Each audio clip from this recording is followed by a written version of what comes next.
নমস্কার, আমি নিত্যানন্দ সূত্রধর, সহকারী প্রধান শিক্ষক, North Bengal paper mills high school. আজকে এসেছি আমি অষ্টম শ্রেণী গণিত অনুশীলনী 1-এর 13 নং প্রশ্নের সমাধান নিয়ে। তো 13 নম্বর প্রশ্নে কি বলেছে আমরা একটু দেখে নিই। যে 5, 13, 21, 29, 37 একটা তালিকা দেওয়া আছে সংখ্যার। ক নম্বর 29 ও 37কে দুইটি স্বাভাবিক সংখ্যার বর্গের সমষ্টিরূপে প্রকাশ করো। 29 ও 37কে দুইটি স্বাভাবিক সংখ্যার বর্গের সমষ্টিরূপে প্রকাশ করো। তো 29 আমরা কয়েকটা বর্গ সংখ্যা লিখে নিই। 1 square 1, 2 square 4, 3 square 9, 4 square 16, 5 square 25, 6 square 36। তো 29 কত কত যোগ করলে আমরা 80 থেকে এই 25 আর 4 যোগ করলে 29 আছে। দুইটা বর্গ সংখ্যা কত? 4 আর 25। তাহলে 4 যোগ 25, 4 মানে কত? 2 স্কোয়ার, 25 মানে 5 স্কোয়ার। এবার 37 কত কত যোগ করলে আসে দেখো, 1 আর 36 যোগ করলে আসে। তাহলে আমরা লিখি 1 যোগ 36, 1 স্কোয়ার যোগ 6 স্কোয়ার।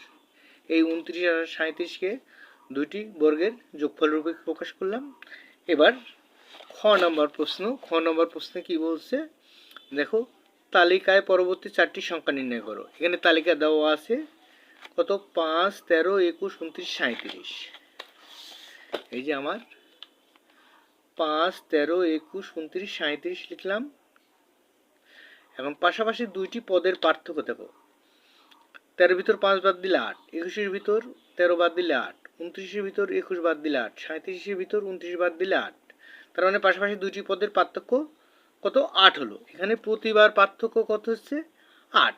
তো যে কোনো সংখ্যার সাথে 8 যোগ করলে পরবর্তী সংখ্যা পাওয়া যাবে। তাহলে পরবর্তী প্রথম সংখ্যা 37 যোগ 8, 8 7 15, 5 7 1 3 1 4 45।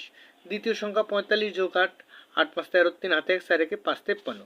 তৃতীয় সংখ্যা 53 যোগ 8, 8 3 11 1 5 1 6 61। চতুর্থ সংখ্যা 61 যোগ 8 69। তাইলে সংখ্যাগুলো 45 53 61 69, 45 53 61 69। এরপরে আমরা গ নম্বর প্রশ্নে আসি। খ থেকে পেয়েছি কি প্রতিবার পার্থক্য 8। তো প্রথম সংখ্যা ছিল কত? 5। তো 5 আনতে গেলে 8কে 1 দিয়ে গুণ করে 3 বিয়োগ দিলে 5 আছে। 8কে 8 বিয়োগ 3 5। 13কে 8 1 2 দিয়ে গুণ করে 3 বিয়োগ করলে 13 আছে। 8 2 16, 16 ভিতর 3 বাদ দিলে 13। 21কে 8কে 3 দিয়ে গুণ করে 3 বাদ দিলে 21 আছে। আবার 29 সমান 8 গুণন 4 বিয়োগ 3। 37 সমান 8 গুণন 5 বিয়োগ 3। তো সংখ্যা বাড়তেছে। আর হচ্ছে প্রথম সংখ্যায় দেখো 1 গুণ হয়েছে, দ্বিতীয় সংখ্যায় 2 গুণ হয়েছে, তৃতীয় সংখ্যায় 3 গুণ হয়েছে, চতুর্থ সংখ্যায় 4 গুণ হয়েছে, পঞ্চম সংখ্যায় 5 গুণ হয়েছে এবং প্রত্যেকের সাথে 3 করে বাদ গেছে। তো কতম পদ তাহলে কি হয়? 8 গুণন ক বিয়োগ 3, 8 ক বিয়োগ 3। তাহলে 50তম পদ কি আসে? 8 গুণন 50 বিয়োগ 3।